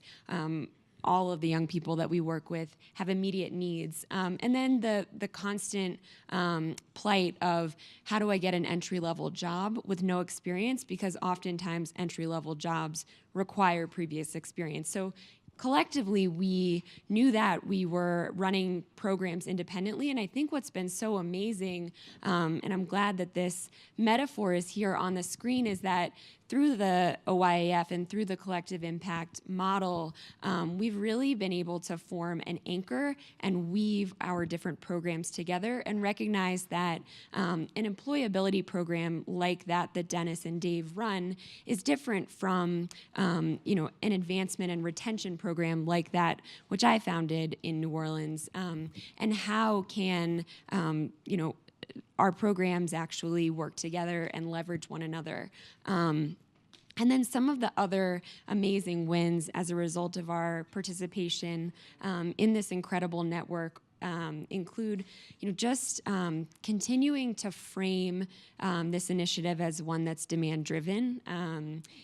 To, again, think about employability is amazing, and then what happens to our alumni, which is something that Dave and Dennis and Bryce are thinking about constantly. Thinking about the fact that we can specialize as programs or as employers and do what we do really well, and that together we can really provide holistic care and holistic supports. And then our work with multiple sectors. Kathy, you mentioned economic development entities, and we have been fortunate to have economic development partners at the center of this work since the beginning. Our community college partners, our K-12 partners, and I think that just the representation from New Orleans at this convening really speaks to that. It's going to the employee core meetings every 2 months just shows us what a broad network we've been able to create in New Orleans locally, and so much of that comes from the early work of FSG and OIF and so many others to think about the power of I just pointed at you and said FSG, but I know you don't work. Forum for Youth Investment and FSG and others who work on this model. Just really quickly, a few other incredible opportunities. We've had the privilege and honor of partaking in each of the branches of the tree in being able to empower practitioners through the Opportunity Works, which we've built an Earn and Learn strategy into, our Pathways to Career Fund, where Dennis and Dave are really thinking about not just getting the young people that they work with hired, but really helping them retain and advance along their pathways. And then last but not least, a shout out to my colleagues Sean and also Danielle, who are taking this work, I think, even to the next level by basing this Earn and Learn work in the needs of an employer. Danielle is here from Walgreens, and really the business value is baked into the very premise of the pathway that they are launching and launched really yesterday. So I'm proud to be here with this incredible network in general, and especially proud to be here with my colleagues from New Orleans. Thank you. Helps if I keep the mic. Great, thank you. How many of you were at the convening in New Orleans now, like several years back? Hands up if you were there. How many of you went to Frenchman Street? And come on. The honesty, a little honesty in the back. That's good to see from Maine. Marty, looks like something happened big at Frenchman Street for you. I don't know. Great music, man. But before we, speaking of great music, segue to Austin, everybody just take a second, stand up if you want, if you can, if you want. Look out one window, appreciate the Aspen moment we're in, stretch it out. We've only had like 72 speakers so far, so I can't imagine why you would need a little stretch, but I think this particular view is at peak foliage. I really do. I don't know, but that one's not bad. That one's not bad. It's Red Mountain up there.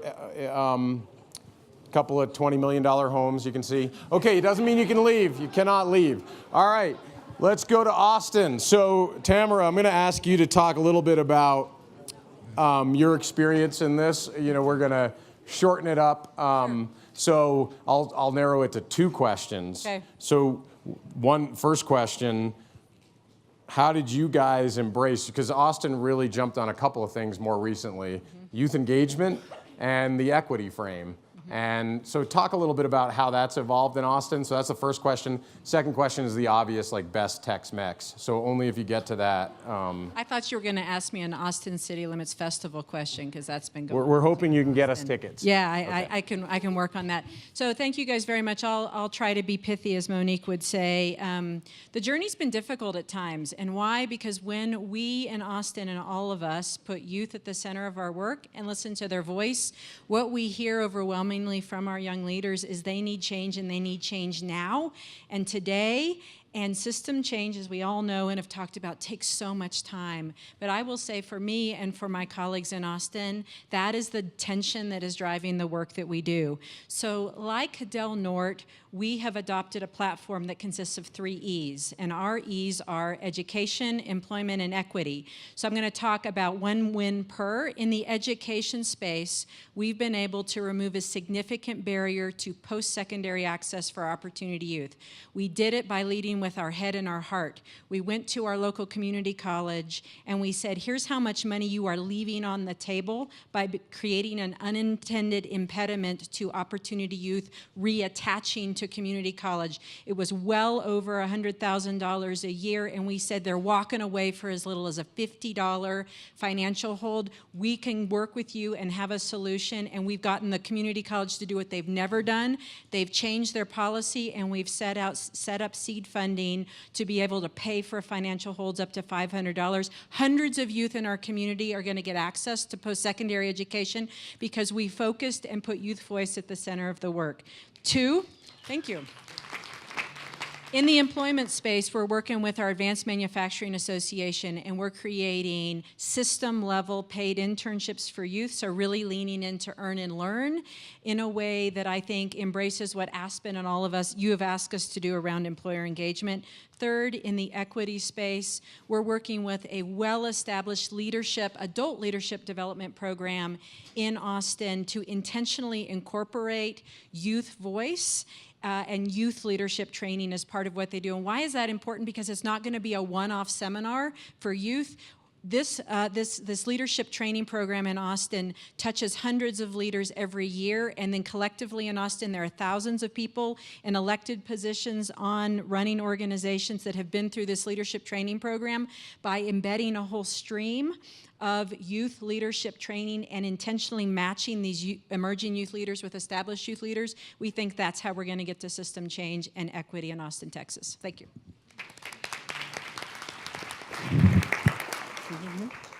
Yeah, you're up, right? Yeah.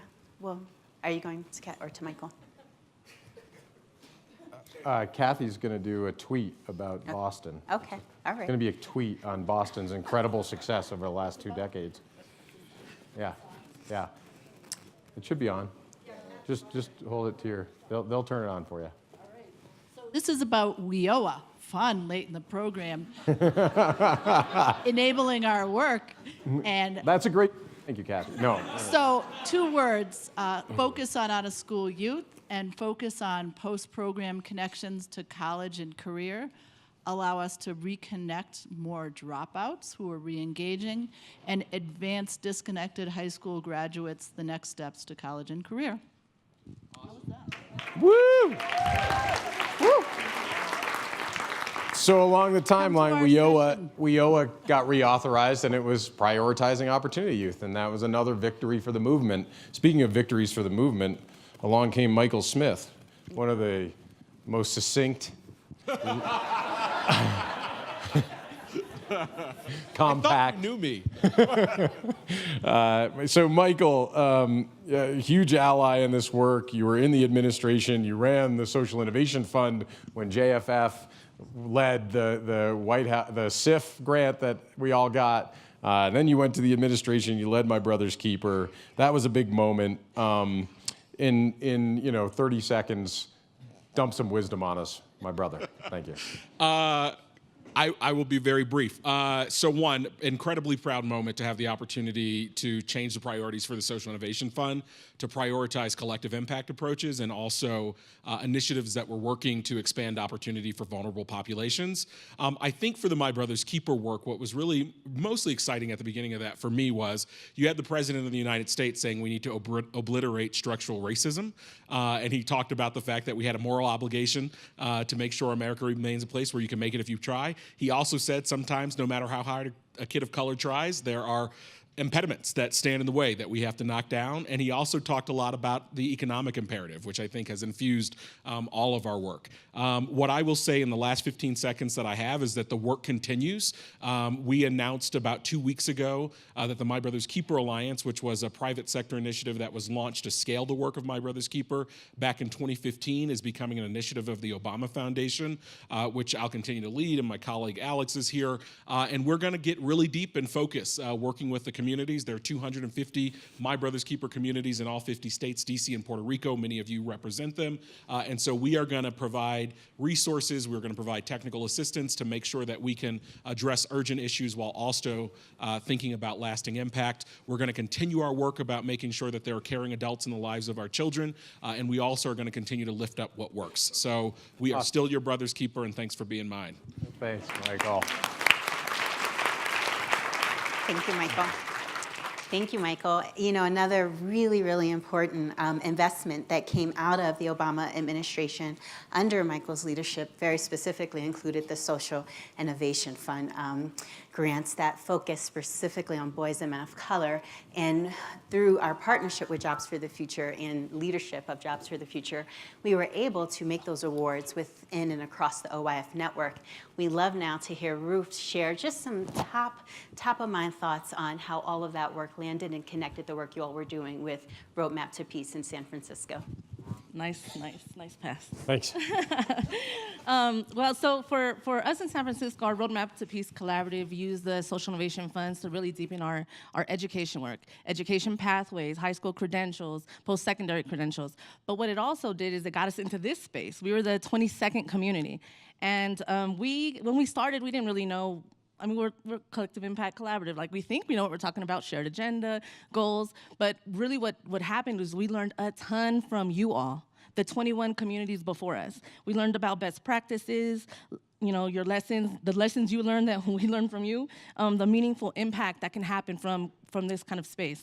And so what has happened to us in San Francisco more recently is it has really led to an increase in collaborative serving opportunity youth in San Francisco. So now, not just Roadmap to Peace, which a lot of folks know serve Latinos, but Black to the Future, I said it right, Black to the Future serving African American youth. There's a new collaborative focused on Pacific Islanders. And actually, for Pacific Islanders, I want to just really just lift that up. That's not a community we talk a great deal about in this space, but we know there's a lot of need there. And then the fourth being on opportunity youth in public housing. And so, and we're really excited because we have the representation of all of those collaboratives here with us at this convening in Aspen, so thank you for that. And so for us, when Monique talks about this time of reflection, it's about celebration. So we're excited, we're celebrating the growth of collaboratives in San Francisco, but the lesson here for us is that it is totally appropriate. We shouldn't have to apologize for creating opportunities and pathways for specific ethnic groups, right? That sometimes particular sets of groups need their own thing. And that's what we've learned, that's what we're celebrating, that's what we want to really lift up. Thank you. So I'm going to kick it over. Nicole Yohalam is like a keeper of so much wisdom, used to work for Karen Pittman for many, many years, has all three of these investments in play, all four now when you count Pathways to Careers. And yet, despite all that wisdom, incredible experience, I'd like to ask her to just share a short haiku about what's going on in Seattle and South King County. Go ahead. I wish I could do a short haiku, but I will be brief. I'm scrapping all my comments that I plan to say, and I want to issue a challenge to the group, and that is for somebody to come up with a nonviolent alternative to the metaphor that Jeff Edmondson offered this morning around fighting the air war and the ground game at the same time, because that is exactly what we are doing with the combination of the OIF and Social Innovation Fund. That's what that combination is allowing us to do in South King County. I think it's critical, and I just need a more peaceful metaphor for that. So if you could come up with one, come find me. I'll give you a Seattle gift of some kind. But it is that combination of systems work and supporting pathways and programs on the ground to expand and get stronger that I think is so critical, and it's what we've been able to do with your support. And I think the backbone work that a lot of us do to align systems and to make public resources flow better and to build data capacity, all that stuff, super important. It is worth nothing if our direct service provider partners on the ground cannot pay their case managers a living wage. It is worth nothing if we don't have programs. And so we have to work at both levels. We must, and that's what we're trying to do. I think I'm a big believer in collective impact, or I wouldn't be here, but I think a real risk of the collective impact movement is the proliferation of intermediaries that are trying hard to do good work, but young people's lives are not transformed in the intermediary where I work. That is not where lives are transformed. They're transformed in communities. So we have to figure out how to support, especially now with federal funding in real jeopardy. We have to fund work at the systems level, and we have to fund work at the community level. So come to me with your analogies. Well, thank you for that. I'll jump in on, Marie is gonna, speaking of intermediaries that do transform lives, we have an amazing new leader of the 100,000 Opportunities Coalition. Marie, will you just introduce yourself to everybody, and then you can drop some more wisdom after? Yes, hi. I would like to introduce myself. I'm Marie Davis, and I'm the new Executive Director of the 100,000 Opportunities Initiative. So exciting to be here. Last year I was here and realized there's so much more work to be done on the employer side. So just wait to see what's going to be happening next year when I speak up here and I get to tell you all the great things that we have done in the course of this year, because again, we're just getting started. And this room is going to be represented by employers with you someday, so that we are all working together collaboratively with the community organizations as well as the youth and the employers. So that's my goal. I'm excited to be in the role. Great things to come. Thank you. All right, and now I'm gonna just keep flowing, Mo.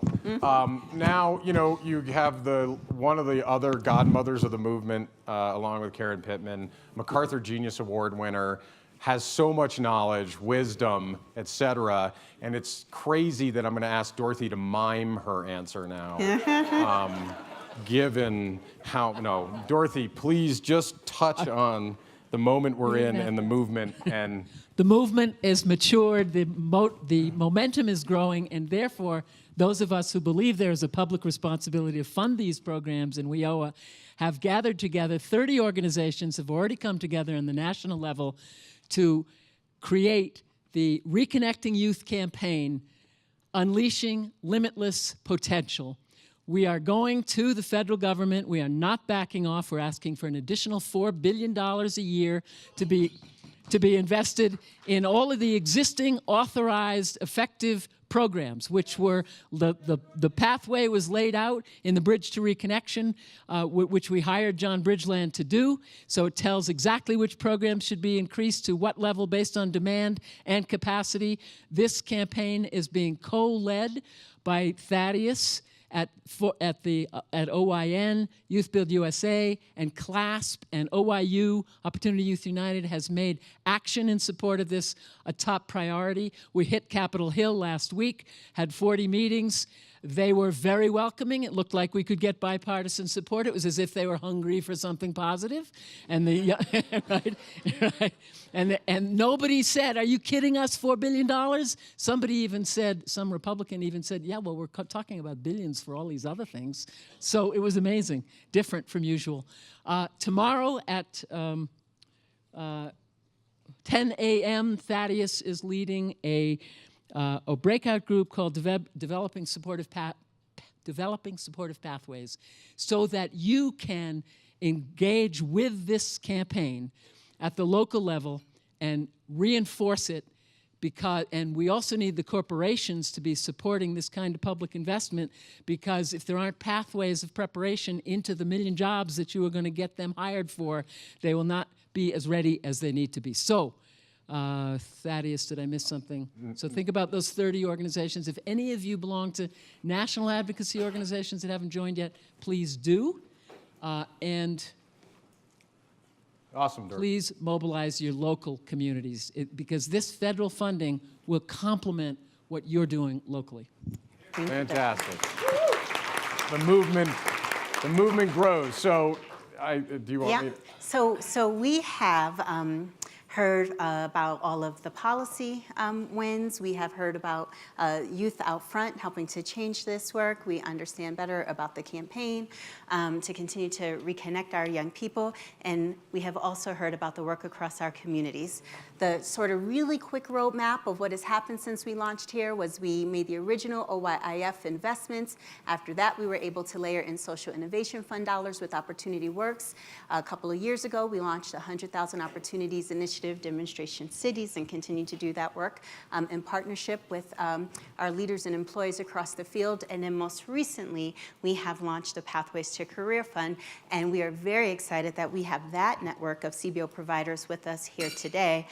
We're thankful to our colleague, Emma Human, who leads that work here at the Aspen Institute and has brought you all with us together today. So we are going to close on this part before we officially wrap up and move into our breakout sessions by hearing from Dennis and Liberty's Kitchen about the work of the Pathways to Career Fund that is about really hyper-local innovations that connect the supply and demand side to build out these pathways for young people on the ground. Thank you. from Liberty's Kitchen, so you're going to do this in recipe form for us. I was getting my auction skills together. All right, good. Ready to flow. Right. No, I'll be quick. Thankfully, Amy had covered a lot of it. Just really happy to be here in the room, seeing all these incredible faces. I really feel inspired and invigorated to do this work. So I just thank everybody for their honesty and transparency in the work that we're going to be going over in the next couple of days. But I am excited to talk about the Pathways to Career Fund and our early relationship and the work that we've been doing.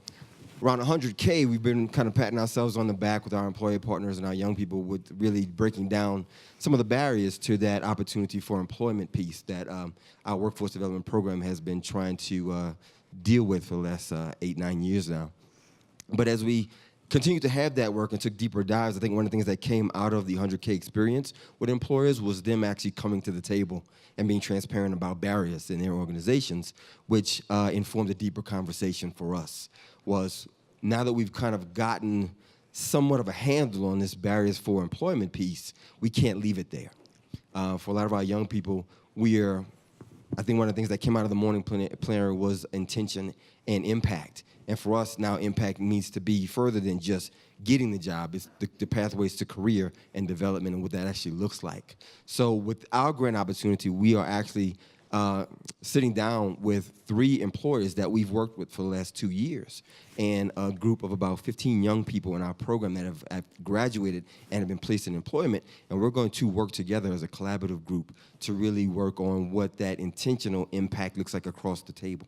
Because in order to break down these barriers, we have to hear from the young people in the room with the employers, in the room with us as an intermediary, to be able to really come to some agreement on what can and can't be done as far as breaking down barriers for career development pathways for our young people. The hope is that within the 2 years, we will have at least 10 to 15 young people of the pilot group be put on the pathway to opportunities for 1 year successful employment within the same organizations. Also put on track to post-secondary educational opportunities, as well as be on track for management and supervisory level skill set development within those workplaces. And we're going to work with employers to figure out what are the pathways within those organizations to create transparencies, so when young people get those initial intro jobs into those organizations, how do they then chart their own pathways and create their roadmaps? And then we hear from them on how we make those barriers disappear to make those things actually happen. If that does take place within the 2 years, we're hopeful that we'll have a document or some type of pilot tangible that we'll be able to share with other employer partners. And we'll use our group of employer partners that we're working with to kind of translate the message for us if it's working to other employer partners. And hopefully we'll be able to share this with other nonprofits within our sector as well that are showing and demonstrating differences and difficulties with working with this population as well. So that's what we're looking at trying to do. We've just started. We've had some really great conversations already with our employer partners, and they're all very excited to be part of this process. But I think the biggest takeaway from us is that we're doing this with the young people. I can't stress enough how important that part is. Us coming to the table, them coming to the table, but really hearing from the people that are trying to be impacted by this work is something that we're really invigorated around, and we just want to thank Aspen for financing that opportunity for us to grow. Thank you. Thanks. So in some ways, that Pathways to Careers Fund is so critical to the 100K demonstration cities work we're doing. And so I want to acknowledge that. I think we're going to just let you guys know that this is, for us, the beginning. You know, one of the things this documents is every year we've leveraged a new way to invest in community. And I don't think that will end, but we want to do that in partnership with everyone in this room, and especially all the billionaires. Would the billionaires raise your hands? Damn. We always have a hard time getting them into this. So we're not going to spend a lot of time on the next stuff, but there are right now, you know, many of you are preparing proposals around an innovation pathway for entrepreneurship as a strategy for reconnecting youth.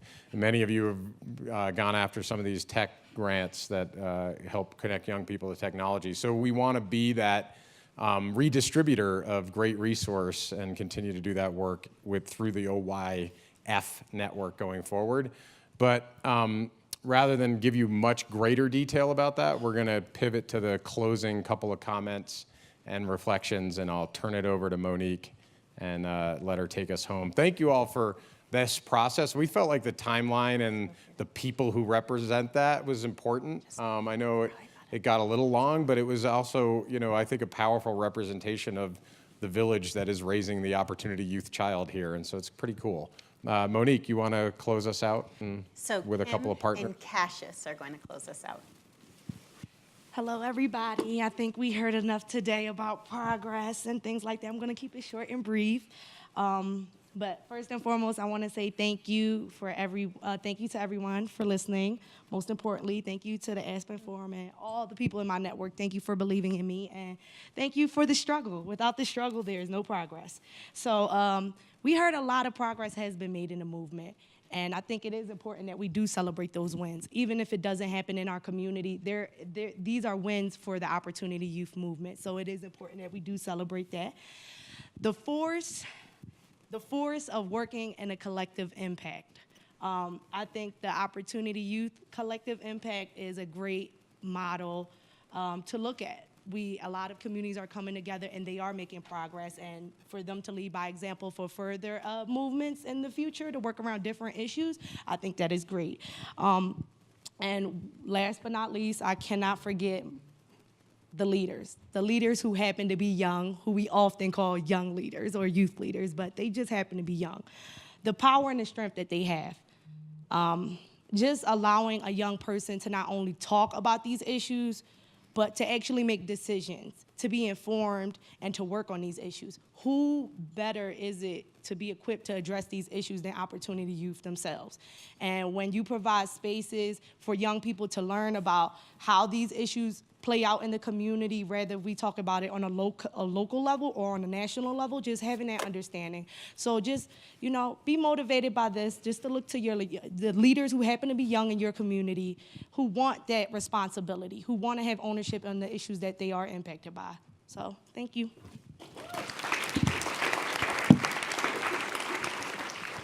Good afternoon, everyone. Good afternoon. So my Southern Baptist upbringing is coming out of me, so thanks to everyone for hanging in there. And I just want to note first and foremost that I think it's appropriate that we sit here in this valley surrounded by mountains, because really what we've heard over the last hour or so is a lot of mountain moving going around this great nation. And thank you, Karen, for reminding us that others before us moved some mountains, that we don't have to move them again.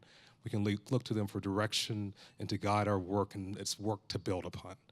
And the mountains we've moved and heard about today include bringing government into the play, catalyzing demand of employers, deep work on the ground that both raises awareness, that disseminates knowledge and understanding, and that drives real impact, that affects real people's lives. So in considering that as context, you ought to give yourself a pat on the back, but we've moved mountains and we've got a range to go. And as we look at the range of mountains that we have to move, I want to say 3 reflections or observations as I sit here and listen to you and think about the work of the organization I help lead, Jobs for the Future. 3 things kind of stick out in my mind. The first one is the importance of prioritizing employment outcomes in this work. For me, it is a matter of equity. It is a matter of families and communities. It's a matter of economic development and revitalization and inclusion. And in thinking about putting employment outcomes and labor market outcomes at the center of the movement, I think we bump into some serious questions that ask things differently of employers, for example. What is their role? What is theirs to do in creating pathways to prosperity and success for low-income individuals in America? Moreover, it asks us to think about work-based learning experiences, particularly for the population we're talking about. And the idea that work-based learning experiences are an opportunity for folks to practice, to get some learning, to apply learning, and to gain political and social capital that looks like a network that you're able to leverage to use to advance yourself in your career. And I think in this country, we fall short on that as a promise to make to our young people. When we look at places like the Federal Republic of Germany, I'm a Jeopardy geek, so I had to say the formal name, but the 80% of their employers participate in work-based learning and providing that. So we've got to put that at the center, and I think as soon as we put it at the center and bring employers along and leverage the movements of others that come before us in the 1970s and 80s, in which this is what's old is new again in so many ways. The second thing reflection I want to make or observation is the future of work. In many ways, the future is upon us. And if we just kind of peek around the corner, we see a lot of things that are going to prevail upon the labor market and the programs in which we operate on the ground. Artificial intelligence, automation, robotics are going to change the labor market dramatically. And we have to build systems and solutions that are agile around what's around the corner.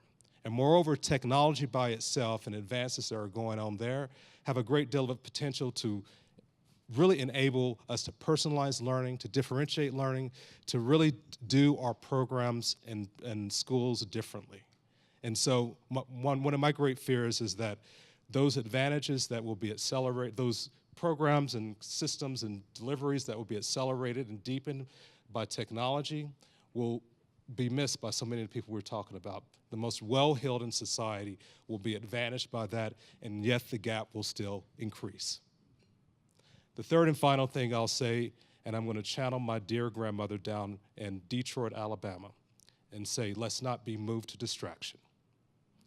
Despite the noise, the rhetoric, the assaults on our values, the kind of what seems to be concerted efforts to see divisiveness, we must not be moved to distraction. The stakes are too high, and our relative success or failure determines where the real people have opportunity, and that's serious business, folks. So let's somehow, despite all that, continue to come back to the spirit that's in this room, the values we started and reminded of by Karen this morning, and somehow stay focused on the belief that the best days in America are ahead of us, not behind us. And that America has never been America, but under our watch, America will be. So thank you so much.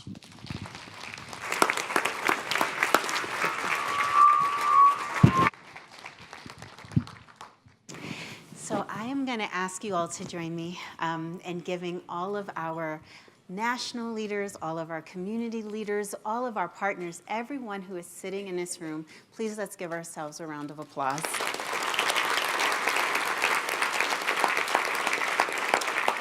And then I personally thank you for hanging in with us because technically we have cut into your reflection and networking time. So I do apologize for that, but we greatly appreciate that you stayed in here and hung in with us because as we chart our path forward, as we chart the work of the future, understanding our past and from whence we have come so that it continues to inform how we move forward together, collectively, collaboratively is so important. So thank you to everyone who participated in this session and everyone who stayed with us. I just want to tell you that we will stay completely on track with the rest of the programming. Our deep dive sessions in our design studios will begin at 2:15 as planned. A couple of just friendly reminders for the rest of the day. As we transition into the evening activities and prepare for tomorrow, if you're staying here at Aspen Meadows, quick housekeeping, checkout is tomorrow at 11. If you have yet to do this because you are scheduled to leave, maybe even before programming ends, please make sure that you check in with Dulcie and team to ensure that all of your travel logistics are in place. Everyone is poised to be helpful as possible.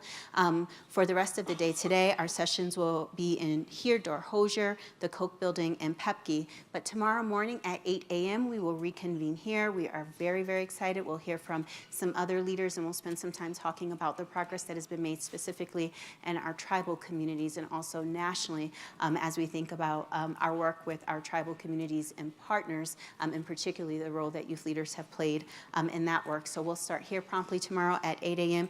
We hope everyone has a fun, fantastic time tonight in Aspen. There was some bear sightings yesterday, so not sure if you were part of that group that saw the mama and baby bears, but if you were, just want you to all know that, just to be prepared. But we hope you have a wonderful evening, and we look forward to seeing you here tomorrow at 8.